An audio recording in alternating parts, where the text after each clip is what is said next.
Yun, isa na namang mapagpalang araw po ng linggong muli sa ating lahat mga kawaiti. Hello, hello. Yan na, siyempre, cooking time ulit. Yan, may share ako sa inyong version ko ng luto. Kinikrave din kasi ito ng mga anak ko, lakambal. So, yan, matagal lang hindi nakapagluto ng sisig.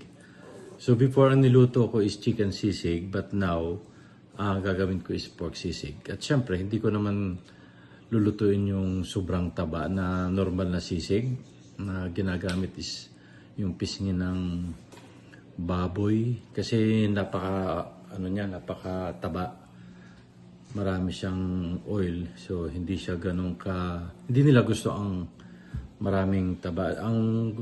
Kaya mas prepared kong gamitin is yung pork shoulder, at syempre nilalagyan ko ng tenga ng baboy para hindi siya boring. Yan. Yan, ito yung ating gagamitin sa aking pork sisig. Ito siya. Yan yung pork shoulder.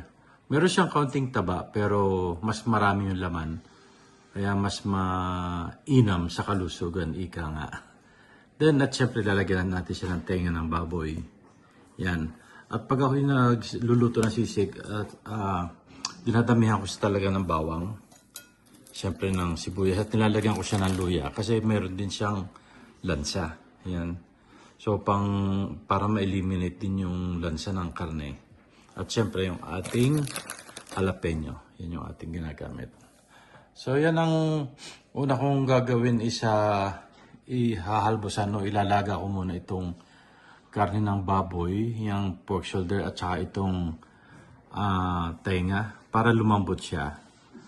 Then after pag medyo malambot na yung karne, tatanggalin ko siya sa tubig at ibobroil ko siya. Hindi kasi pwedeng ihaw sa labas kasi malamig pa. So ang gagawin ko is ibobroil ko siya para magmukha rin siyang konting inihaw bago natin siya hiwain ng maliliit para sa sisig. Yan. Okay, start na natin yung ating proseso. Na ating pork sisig ala cherry. Yan. So yan, ito na yung ating inahalbusan na pork shoulder at saka yan yung tenga ng baboy. So palalambutin natin siya para mas madali siyang maluto mamaya later. So after natin mapalambot yan, ilalagay ko siya sa oven. Yan, ibobroil natin para magmukhang inihaw na rin siya. Kasi hindi, as yung sinabi ko kanina, hindi pa kami makapag-ihaw sa labas kasi malamig pa. So, ang gagamitin natin is yung broil ng oven. Yan. Maybe mga 1.5 to 2 hours natin siyang palalambutin.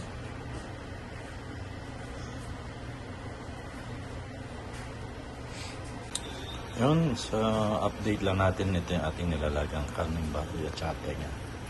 Siguro half an hour. Malambot na siya yan. Nakikit na kasi siyang 1 oras na kumukulo.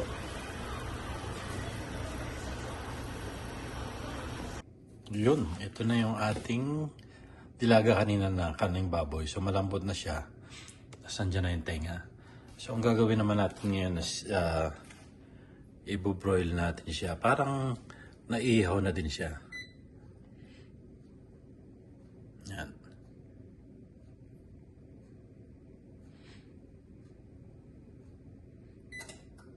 Yan. So ipapasok natin siya dito. Hindi naman siya magtatagal. Siguro mga 5 to 10 minutes lang siya. Yan.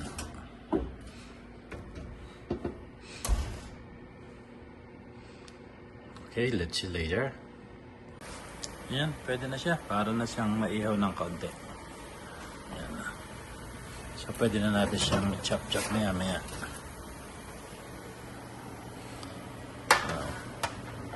Nagkamoy inihaw na siya. Although hindi siya masyadong itsura ng inihaw, pero parang naihaw na rin siya dahil yung amoy niya is okay na. So, yan. Start na natin ang paghihiwa. Yan. Ito na yung ating chinap-chop na pangsisig. Andyan na yung pork ears at syempre yung ating pork shoulder. Tapos ito yung ating ingredients yan. May bawang, sibuyas, lemon, at saka luya. Yan. At syempre, ito yung ating maraming sili. Yan. So, start na natin ang ating pagluluto. So, ako kasi pagka igigisa ko itong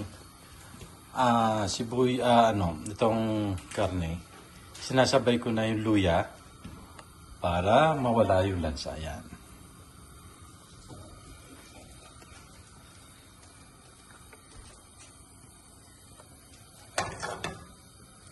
Lagyan na natin yung ating luya. Kailangan maraming luya para wala yung lansa ng ating karne. So, isasangkot sa muna natin siya. Lalagyan siguro natin ng konting mantika. Yan. Kasi wala naman siya masyadong taba eh.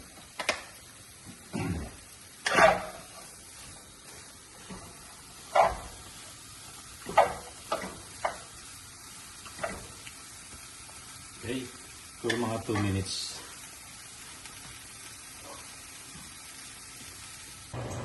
Okay, so yan yung ating sinasangkot sa karne sa luya.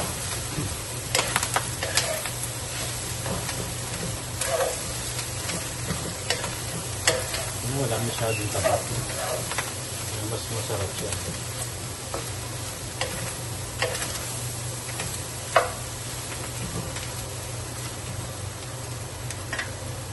Habang sinasangkot siya natin na ganyan, lalagyan na natin siya ng kaunting patis para magkaroon na siya ng alat.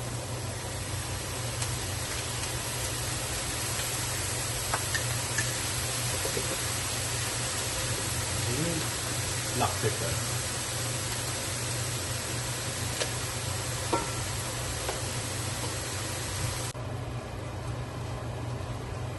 Yun. Okay na. Pwede natin i-start yung ating pag-inis. Medyo pwede na siya. So, pwede natin ilagay ang ating bawang at sibuyas.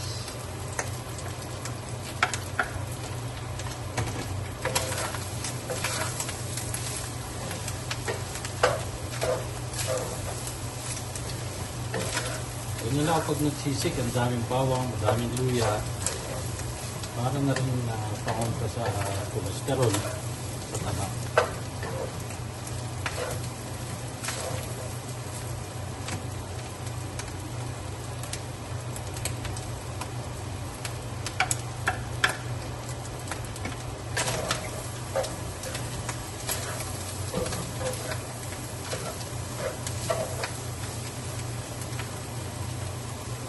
Tutuin natin muna yung sibuyas. Yun, luto na siya. So, lalagyan na natin yung ating siyempre, itong pampasarap, ating siling labuyo. Yung siling labuyo natin is mga verde, wala tayong dito.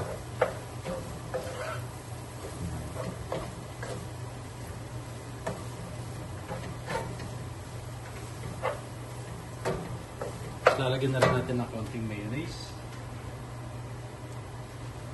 para maganda ang kulay ng buhay. Excuse me. Tapos pagka luto na siya, lalagyan na natin siya ng lemon.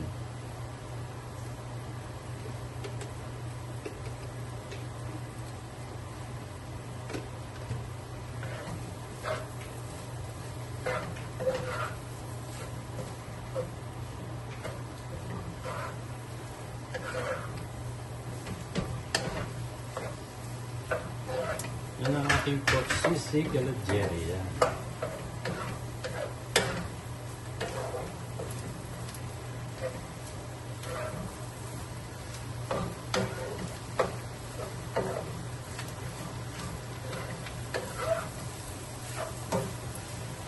Hindi mo siya masyadong maanghang.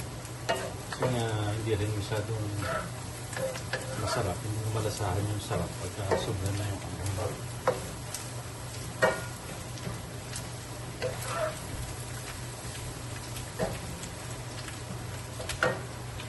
Titikman muna natin kung okay na.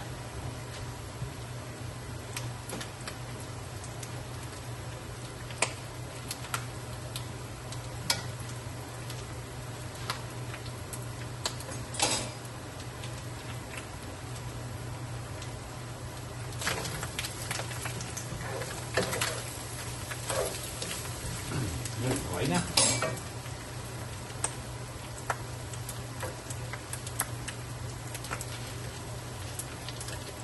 Ngayon, papatay na natin yung apoy para lagyan natin ang lemon.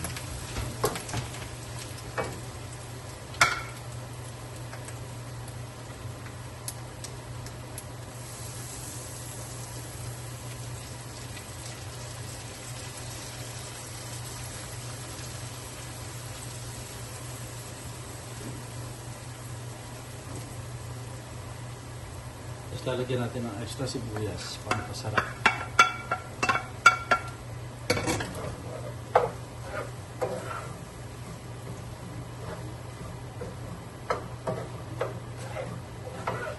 Yun.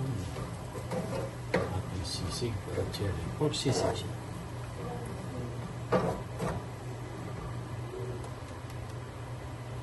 Okay, thank you for watching. Sa pork sisig ala Jerry. Yan.